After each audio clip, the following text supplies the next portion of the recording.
आप देख रहे हैं headlines daily HT news. Madhya Pradesh Congress committee के मीडिया पैनलिस्ट अधिवक्ता प्रमोद कुमार द्विवेदी ने एयरपोर्ट थाने के पीछे जनशक्ति नगर कॉलोनी की तमाम अनियमितताओं की शिकायत मय दस्तावेज के लोकायुक्त संगठन को की है। अधिवक्ता प्रमोद कुमार द्विवेदी ने बताया कि सिरपुर के खसरा नंबर 156/1 पर 4.51 एकड़ पर विकसित किए जा रहे जनशक्ति नगर का संपूर्ण मामला लोकायुक्त के साथ गृह मंत्रालय को भी भेजा गया है। इस मामले में तत्कालीन नजूल अधिकारी, अपर कलेक्टर एवं कलेक्टर से लेकर तमाम राजस्व अधिकारियों पर आपराधिक मामला दर्ज करने के लिए तथ्य भी भेजे हैं।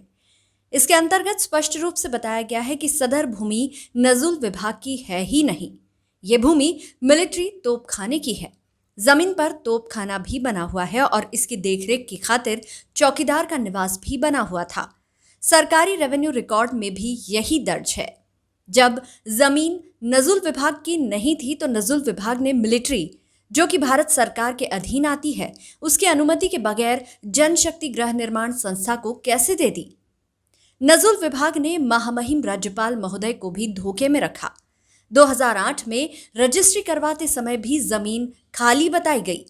इस पूरे मामले में द्विवेदी ने सहकारिता विभाग के साथ ही अन्य विभागों के अधिकारियों के खिलाफ शिकायत करते हुए 104 सदस्यों के भूखंड व 124 भूखंडों की रजिस्ट्री की जांच को लेकर लीपापोती की शिकायत भी की। मध्य प्रदेश सरकार ने एक एजेंडा चलाया है कि माफियाओं के खिलाफ कार्रवाई। ग्राम सिरपुर, जो कि एरोड्रोम थाना और बीएसएफ, ये पूरी बाउंड्री उसके अंदर आती है। उसके पीछे खसरा नंबर 156/1, कुल रकबा 4.51 एकड़, जनशक्ति गृह निर्माण, जो शासकीय अधिकारी और कर्मचारियों की संस्था बताई जा रही है। इस संस्था के द्वारा आवेदन दिया गया। नजूल अधिकारियों के द्वारा इस संस्था को आवंटन पत्र दिया। टीएनसी ने आवंटन पत्र के आधार पर ही 2001 में लेआउट प्लान मंजूर कर दिया। 2008 में लीज डीड हुई। लीज डीड खाली ज़मीन की हुई। जो बारूद घर था उसको टीएनसी में खाली ज़मीन बता करके बगीचा स्वीकृत करा लिया गया।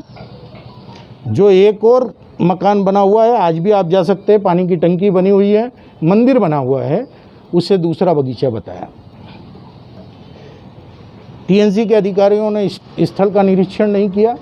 महामहिम राज्यपाल के हस्ताक्षर से लीज डीड हुई। महामहिम राज्यपाल को धोखे में रखा कि यह खाली भूमि है, नजूल की भूमि है। सरकारी रिकॉर्ड बोल रहा है कि मिलिट्री तोपखाने की भूमि है।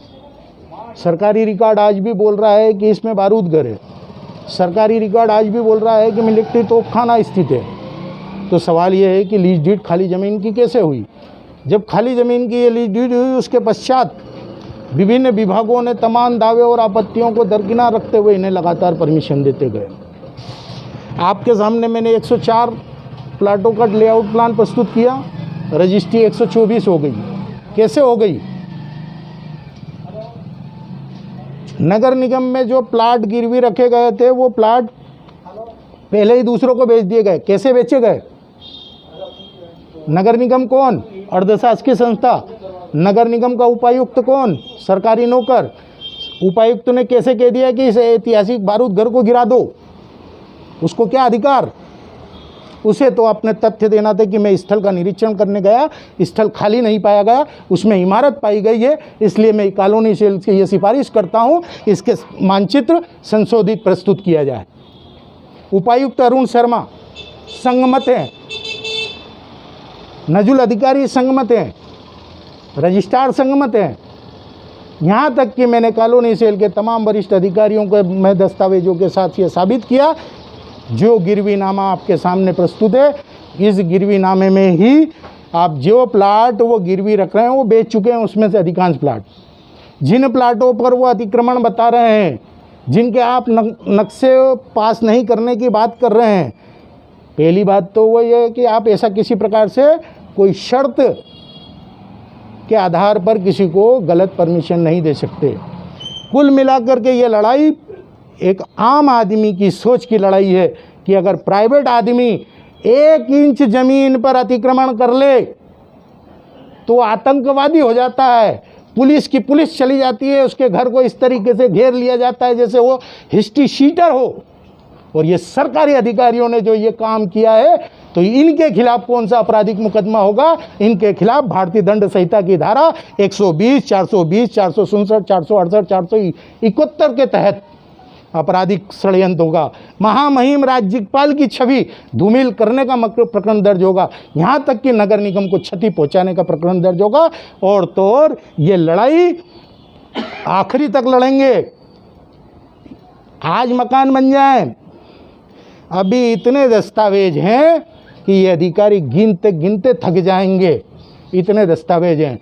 और हम ये लड़ाई जनता के लिए लड़ रहे हैं कि इंदौर में मध्य प्रदेश में जो सहकारिता के माफिया हैं वो शासकीय अधिकारी हैं। इस मामले में मिलिट्री ने कोई शिकायत की है? मिलिट्री को तो अब हम करेंगे, मिलिट्री विभाग को तो अब हम करेंगे। अभी तो बहुत सारी पोथियाँ खुलेंगी, अभी तो खेल खेल रहा हूँ, देखता हूँ कितने खिलाड़ी और फंसते हैं इसमें।